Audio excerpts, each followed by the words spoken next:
The object of Taxi Chronicles is to allow real riders with real stories, share their experience and enhance your life. So sit back and enjoy the journey. Morning. Yes, we're back with another episode, another rider. Today we have an entrepreneur in the house. He's got his co-founder and they have a women's jewellery business. What's your name and what's the name of the business? My name's Matt and the business is Ventia Kalani. Okay, it sounds very, do you want to say quiet? Yeah, okay. It's a bit of an Italian flair going on there. Okay. With my good friend Reese. How did you come up with the idea and why jewellery? Do you know what it was? We were both going through a breakup. It was a very hard time for us. And we were kind of lost, you know. We were stuck in our jobs and we thought we want more from life. And, you know, we kind of realised that the only way we're going to get out of what we're doing right now is to, you know, start a side hustle. Mm-hmm. So we started it, we created the brand, got the name, created a website, you know, found a supplier, spent weeks and weeks trying to find the right stock, finally got it, shipped it over, and yeah, now we're in full swing. So is it gold, silver, diamond? At the minute it's gold and silver pendants, but again, you know, as time goes on, it might become customizable, you know, things might change in the future.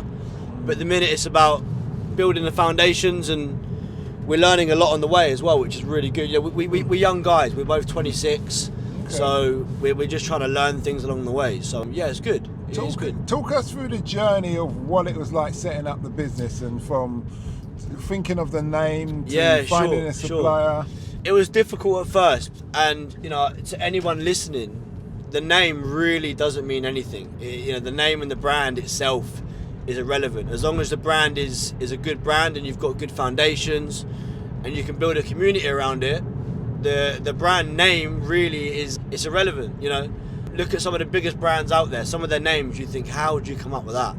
But the community around it and the brand itself is what makes the brand. It was tough at first because we wanted to, you know, we were kind of new into the e-commerce business, and we were trying to make it sound really cool. We spent weeks and weeks trying to find the name, and suddenly it just come to me. You know, I just thought Ventia Kalani. Do you know what? It means absolutely nothing as well. Like, there's no meaning behind it. It just sounds cool. So we started the business, and that was it really. Kind of full steam ahead. Okay. So you found a name. Yep. Now you spoke about you found a supplier. What country is your supplier? Yeah. In? So the obvious is China. We looked on, you know, AliExpress, Alibaba. I didn't launch it in the end, but about 2 years ago, I created a watch company. Spent months and months designing watches. Finally found a supplier, and then got them shipped over, and they were amazing, really nice watches. And I actually contacted that same supplier. What were the watches priced at? The watches, they were actually priced at $89.99. They were sapphire glass. They were really cool. The company was Perspective Watches. It was a really cool brand, but you know, the capital to start it was about £15,000, and at the time I didn't have the money, so I couldn't pursue it. Whereas jewellery, it's a very, very different ball game. To actually make the jewellery and get it shipped over, it's a hell of a lot cheaper compared to watches. I mean, to make one watch, it was around about $25, which is a lot of money. That's just for one watch. Whereas and then you've got tax, VAT. Exactly, tax, shipping costs, and even advertising. Advertising now is expensive nowadays. And paid advertising. Yeah, and you can box jewellery up here. That's it. So you can do it yourself. Could just say they send you a bag of 100 pendants. Exactly that. The same weight of a watch. Exactly. Yeah. But I would say this to you. Yep.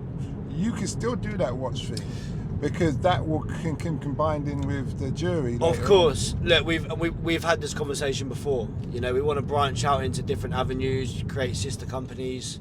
Matching jewellery or pendants with the watches, isn't it? No, exactly. But I think at the minute it's more about the journey and learning and trying to gather as much information as possible.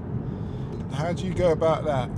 Do you know what? It is really tough, and people, if it was easy, everyone would do it. Let's be honest. Like, it's not an easy thing to do. Creating a brand and, you know, designing different pieces and then figuring out how you're going to market the company is difficult, because you know, there's so many companies out there and it's such a saturated market nowadays that you've got to do something to stand out. So it is tough. But that, you know, you have to learn to love it. Otherwise, you're never going to make it. You're going to end up quitting.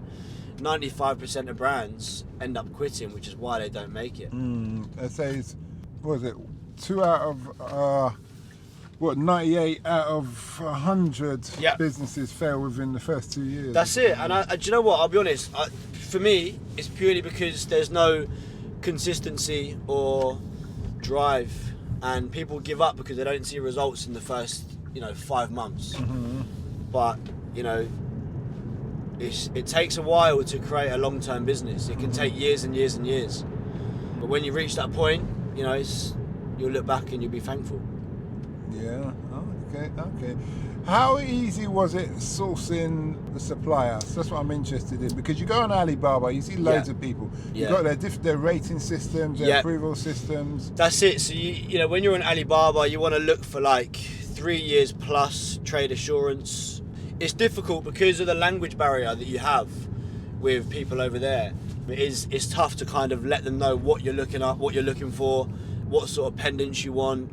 It's a difficult game, but when you find the right supplier, you know that's the one, and they can be really good. I mean, the supplier we had was brilliant. They sent the items out. It took 12 days to arrive from China, so it was good. But yeah, a difficult game because the language barrier is so hard. But you'll find the right person. Nowadays, most businesses or people speak English. Yeah. And you have these apps that translate directly. That's it. So we went directly to Alibaba. So we literally went on there, we found a supplier, and we messaged them on there. You never flew out there at all? No, never flew out there. I mean, we spoke about it. That might happen in the future when we get, when the company starts to grow. We'll definitely look at not even just China, outsourcing to somewhere else, because yes, China's the common one for jewellery and most things, but other countries do, they manufacture some amazing stuff. So the ironic thing is that their materials probably came from Africa. Yeah, and true. labour's cheaper in Africa than it is in China. Exactly that. So I hear what you're saying. I hear what you're saying. Yeah. So your company's already launched. It's already launched. Yeah. So how's it doing on the sense of sales? So we only actually launched about 4 days ago now. Okay. Reason for that was because, and this is what people don't see, they don't see the behind the scenes of creating a company. Our we're advertising on TikTok, which is like a massive platform, and our ad account was disapproved. Why? Due to us not having a business license, which is essentially like registering a company on Company's House, getting a business license number, and then putting it in. So we've done it all now. We've sorted it all. But they're the kind of hurdles that you come across. That you're learning. That you learn, exactly. We had no idea, and we're not corporate people. We're just two guys working in. I work in sales. He works in mortgages. So we're not, corporate London, business-minded people. But we just know that this is what we want to do. We'd love to work from our laptops and be able to travel and not have to work for anyone else, and that's kind of the dream. So that's kind of where we're working towards. Okay, that's really, really good. If you could do, knowing what you know now, if there's anything you could do differently, what would that be? Ooh, that's a good question. Do you know what? I'll be honest. There's nothing I would do differently, purely because I've learned so much with the mistakes we've made, the issues we've come across. Even as we mentioned earlier, I had a conversation about relationships. There's so much you learn. I would never go back and change it. I just wouldn't, because if I was to go back and change something, I might not know what I know now. And I think that's so valuable to have the knowledge I've got now and the experiences that I've had. So you're referring to the butterfly effect? Exactly that, spot on. I was just about to say the butterfly effect is so important. You sound very entrepreneurial. Yeah. Where does that spirit come from? I'm not from a very rich background at all, actually, for that matter. In my job, I think this is where it comes from. My job is commission based, so the more you put in, the more you get out, and that's kind of how I see, the entrepreneur world. The more you put in, the more you get out. Me and Reese, we're both the same. We both know that if we want the most out of life, you're not going to get that from working a 9 to 5, working for someone else. It's just not going to happen. And when you really realise that, and you know, in your head you think, fuck, I need to do something. That's where it all kind of started. Because you think this is the way to go. You can build something for yourself and be proud of something that you've built. Whereas at work, yeah, you know, I might do well at work, but I'm making money for someone else who's sitting above me. I'm just a minion, really. You know, I'm replaceable. I'm just a number for the company. And that doesn't sit right in my head. You know, going to work and working for someone else for the rest of my life, I can't do it. And it's a shame that it's taken me to 26 to really realise it. You know, I think 26 is not young, it's not old, but... No, I don't, you know what, I don't, I hear what you're saying, yeah. But I don't necessarily see it like till 26. No, fair enough, yeah. Because I have a son who's 26. Okay. And he's just done the family thing, and he's a regular 9 to 5. Yeah.